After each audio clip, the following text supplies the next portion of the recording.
Hey, welcome to this DF Demon Reviews here. I'm doing my video on car. Gotta figure it's better. Anyway, I finally finished watching enough Fall from Grace. I survived it.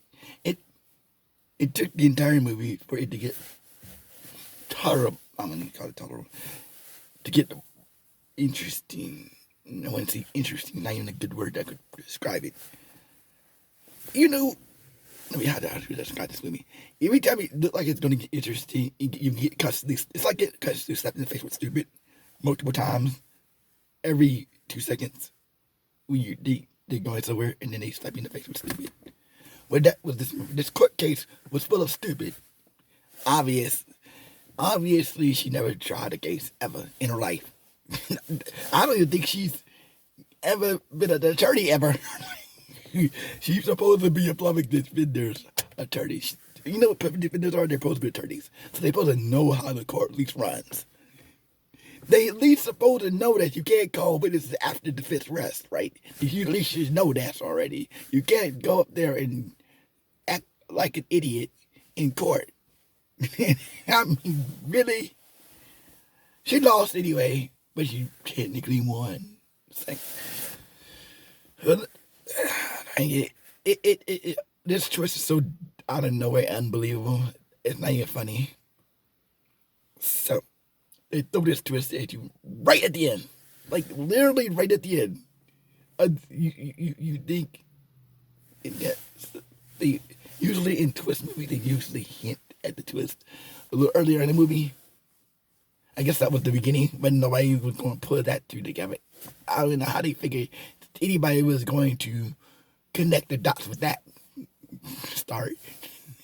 Who would have thought? Okay, so let me explain the twist for those who aren't dumb enough to know how this works. Apparently, these two douchebag dummies were going around stealing people's identity. And then they would drain them dry, steal their money, drain them dry, and then kidnap them.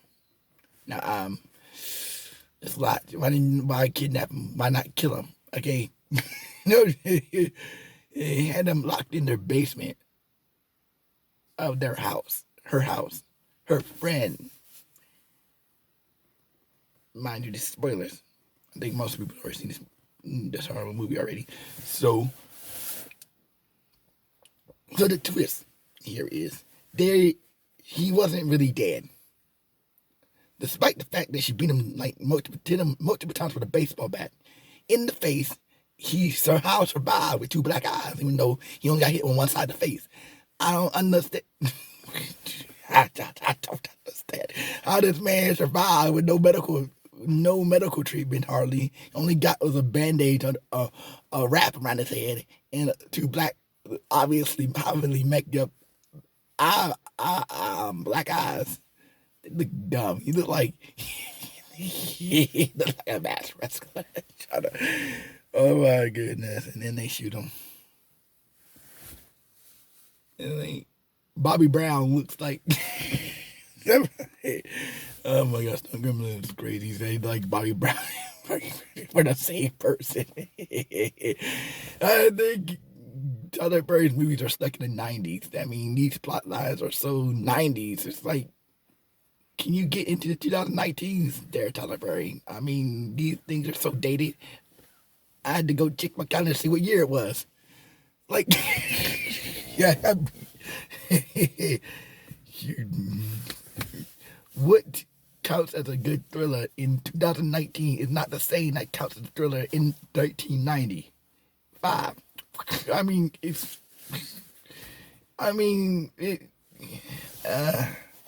not that it was predictable, but it was sort of, not really.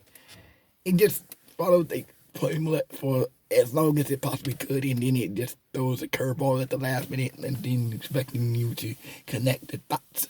Like, said such low amount of time because it's literally at the real end of the movie, so you have to go backwards in time. And the only reason they let you in on it is because the lady's friend was wearing the freaking necklace that the man was wearing on court, which was dumb. But speaking, why in the heck would you be wearing that during the court proceeding, knowing daggone well she would recognize it? She must be real dumb. One of them should have known he would have that. My goodness, nobody. You can't be charged with murder without a body most of the time. Prosecutors never charge people with murder without a body. Unless there's like high circumstantial evidence that the person is dead. But since she said that she killed him, which means that implies death. So let me explain to you why she hid him in her basement along with the rest of the people she was hiding. It is terrible because this one they didn't have to kidnap in her basement. They just had to lock her up for the rest of her life in jail. So the system is going to do her job for her. Now the complicated things is if you can't steal someone's identity if they're in jail. I mean, anybody with a brain cell is going to look up her name and see she's in jail. This can't be the same person. So that was dumb. They shouldn't have went with let her go to jail. They should have not. And then the public defender went to her house for whatever reason. She's the lady that you see earlier in the film. She finds outside. And apparently, she's the lady that they used to notarize the paper to get the mortgage on the house. But she ain't use her. They already had her kidnapped already. They forged a notoriety, which is not how you do notorieties, by the way. You got to go to a government facility to do that. And nobody can personally notarize a document unless she was. First of all, she had to be working in order to notarize something. Number two, it can't be done at somebody's house. Number three, it got to be done in the government facility. Why is this so hard? If it's notarized at this address. Oh my goodness. Notaries would be done by an office, not a resident. My goodness. At least know that part. You can't get notarized. You don't notarize something, you always got to go to a facility. If they would have said she went there and it was an abandoned office building, government office building, it'd be one thing. But technically speaking, they went to somebody's house. You don't get notarized at somebody's house. I can't personally notarize somebody at your house. You got to go to a facility, a government office to get things notarized, a court building. Because I've been to notaries before. And it's usually in a government facility. 99% of the time. I'm telling you, what's going on here?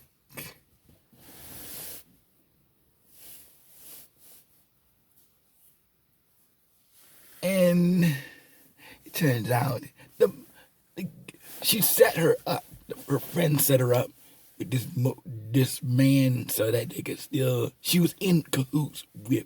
It was her son, so he was going around pretending to be other people he wasn't. He was still other people identity. They were doing it for 25 years. Not 25 years. Yeah, my goodness. Nobody didn't bother to investigate this anymore. And it just so happened, oh, right, she's on it for something else. Oh my God, she went to her house. How in the world did he find out? How was she wanted all of a sudden out of nowhere? Nobody just suspected her of anything. How did she want it for something? First of all, they didn't even lead into what there was in the... let's not do this. Okay, there should have been a scene where there was another detective investigating a totally different crime, and then he discovers that the neighbor, which the police doesn't know yet, is the same. There was another investigation, okay, that suspected her for kidnapping, and then he gets it, but they didn't show none of this. So how in the world did they figure out that she was dangerous? We don't know. It just plot. It's a plot just crapped out. A convenient thing that gets him to go to the house. Because he wouldn't have gotten there any other way. He was over there arresting some other dude that he forgot to put in his car. And just let it get away. He said, I'm gonna arrest you. Just stay there. Didn't even bother her too really. And then when he gets there and they get in the throat and he handcuffs her. Don't know how she got in the handcuffs, but he just handcuffs her and then doesn't try to restrain her or put her in a car or nothing. She just said, stay there. And said, really, my God, you was the worst cop I've ever seen in my life. But then, worst cop ever. Reward goes to you. You just take her to the car and then going back in the house and investigate. He already called her back out, which never came, by the way. She escaped. I wonder why. Because the cop's so incompetent and didn't bother to really restrain her, like handcuff her to something that can't move.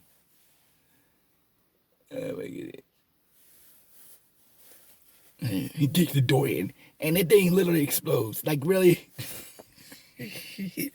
Oh, we had a Michael Bay film? Michael Bay film, and the door literally implodes into pieces when he kicks the door in. That's how it works. He just like boom, and it just shatters like glass. Okay, now no, you know how sturdy front doors are. There's no way he'd been able to kick the door into pieces. It would take a few kicks. Actually, he wouldn't be able to kick in the front door like that. Especially if he deadbolted it. He would need to call for backup to break down the door. I mean, heavy duty. But anyway, this movie ends with her getting acquitted. About innocent. Despite the fact that she assaulted the dude, despite the fact she did in fact attack him unprovoked. Nobody would have got off of jail for that. Okay, maybe unless the judge ruled that she sentenced her to time served. She's innocent. No, she's not. And we gotta. Oh yeah, I forgot the hammered in message of they tell it. You know, the system's so unfair. And then she's shut the. I mean, it's not unfair to those who commit crimes, my friend. If she's innocent, then she's innocent. But she's not really innocent completely. Because nobody's really innocent completely. She, especially, isn't completely innocent. She did commit a few crimes here. She assaulted him, even though he was a bad guy. He still has a right. He can't assault people because when he didn't physically assault you back. Okay. She did hit him with a deadly weapon. Assault with a deadly weapon is a crime. Okay. Even if he ends up being a freaking kidnapper, and she didn't know this at the time, so technically she was committing a crime without. These two guys are criminal. These two people. She got accidentally caught up in a criminal mastermind plan because she befriended the wrong person. I tell you to be careful who you befriend. She befriended an evil lady who was using her for her money because she was lonely and she was middle-aged. She went for a little bit younger this time. They usually go for the elderly, but I don't know why they went for her. She was doing it for 25 years and nobody never suspected a thing. She had all these people downstairs and nobody heard nothing. Why would she keep so many people in her basement? It makes no sense to me. Most people would have killed off their victims. I think there was an investigation into her death after she committed suicide. It turned out that the lady who committed suicide in the beginning was the Gershon who did the paintings. He was seducing her and he stole all of her money and then started to proceed to take credit, steal her identity, and take take her identity and then proceed to steal all her money and leave her broken and take credit for stuff she did. Now, which brings us on another problem. Don't the people who put the painting know who the person who painted the painting looks like? No, it wasn't no damn dude. Not no black dude. There's too much contrivances in this movie to be believable. What makes this even more of a douche? I mean, you really think the bank is just going to just say, oh, you stole $367,000 from me. All we're going to do is fire you and hope you give the money back. That's not how it works. They would have prosecuted her right away. She would have been going out of that bank with handcuffs. And did she have evidence proving that she wasn't the one who stole the money? And plus, it's the same bank. They don't know who was in there withdrawing that money. They would have known it was a dude. It wouldn't have made much sense. They would say, do you know this dude? They would have put her in, let me tell you what would have really happened. They would have put her in her office and showed her some videotape of the person they suspect took the money out of her account. They're going to question her about it, whether she knew about him doing this or not. If she didn't, then they're going to come after the dude who took the money.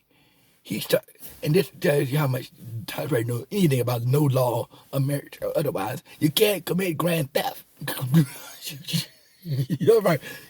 It belong. No, it don't. It didn't belong to you. It didn't belong to her, and it didn't belong to you. It is not her money. It is not your money. You stole from the freaking bank. That doesn't make your money, you dummy. Just because you married her don't make everything she had before she got to you yours. I told you he was there to possess her. That's what he was there for. She was too dumb. Oh, my bad. The plot made her so dumb in googly to see right through his game. It was a very tired game at that. A 10, 20-year-old game that I played 20 years ago. Yeah, dated game that nobody even falls for these days. I don't even know why. I saw through the game before she did, and I saw it when they were doing the first scene of our date. I said, this man ain't trying to date you, he trying to possess you. He was too aggressive for one. I don't know why she didn't pull the reins back, because obviously he was being aggressive. I mean, really, plot. I tell you, that's what the plot says. The plot demands that she be all googly-eyed and dumb.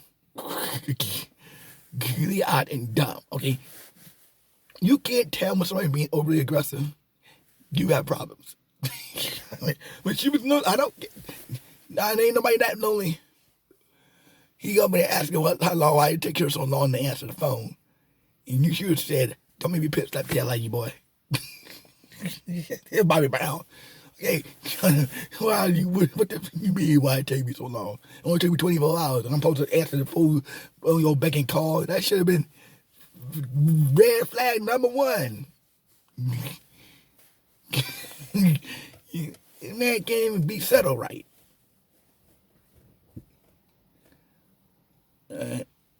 This movie's aggravating. Aggravating on many levels. Bad writing. People not knowing nothing about the law or how the criminal justice system works. The plot being a plot. People being dumb for the sake of the plot. And you have to be dumb for the sake of this plot. Really dumbed down plot. Some things don't even make any sense if you think about it hard enough. Some things that happen in this film wouldn't normally happen in real life. I don't know what reality he's living in, but it surely wouldn't happen in real life. I highly doubt the bank's for white people, last time I checked. I mean, I'm thinking to myself, as I saw those people walking by looking in the office one by one, like, oh my goodness. You know, when I'm so sick and tired of this trope. People putting their leftist ideology in their films and trying to be slick about it, but they're not very good at it, and it makes it quite obvious. Like, so they died of the race card played in every one of these movies.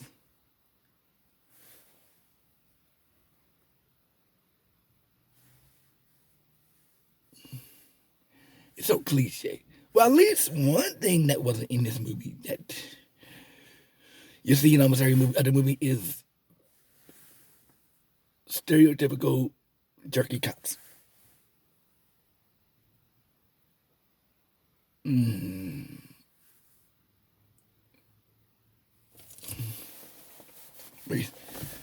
mean, the system's not fair, but it's your job to make it fair.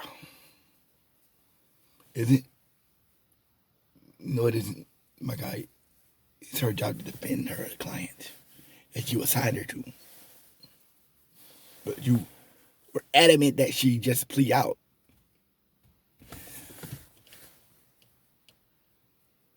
You would be right, though, in hindsight, if it was a murder case. She did do it. She did confess. And the only option is to plea her out to a lesser charge or a lesser time. Why they wanted to give her so much time for it without context of the environment is beyond me. I would have went for 15 to 20 years manslaughter or some second-degree murder with a chance to get paroled out because, one, she was obviously under great stress through this man's actions.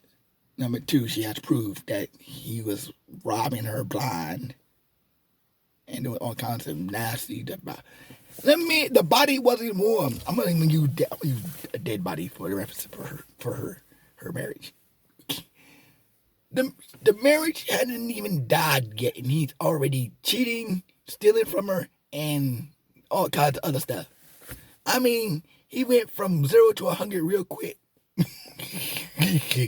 In a matter of time, he takes to eat a peanut butter jelly sandwich. Like, nobody acts like this that quickly. I mean, he didn't even get the ring on his finger. The ring on his finger didn't even get a chance to get stuck there before he had already broken 20 of his vows.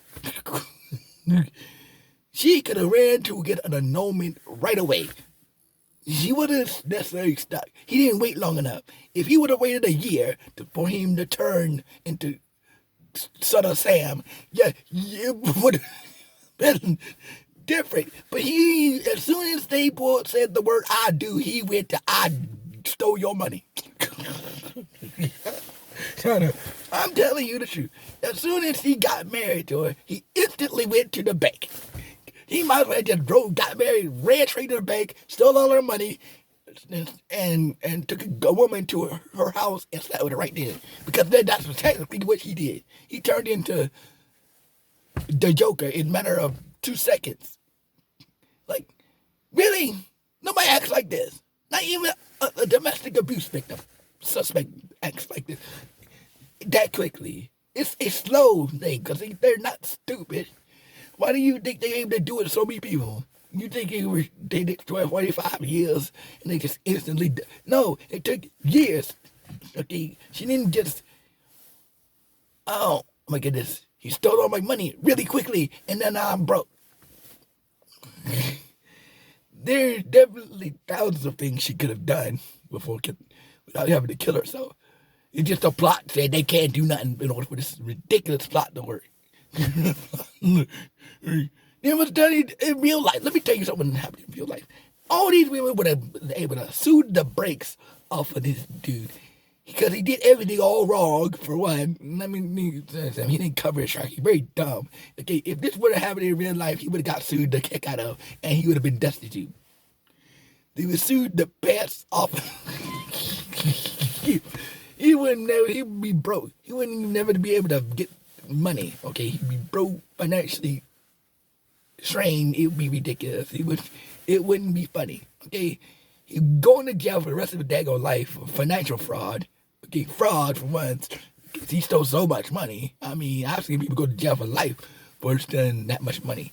Okay, you con these women out of their money, and then the plot says, "Oh, we can't do nothing." Wait a minute, what do you mean you can't do nothing? The man just committed grand larceny. You talk about something you can't do nothing. The man literally stole from the bank. You talk about, oh, okay, I can't do nothing. No, the plot said you can't do nothing.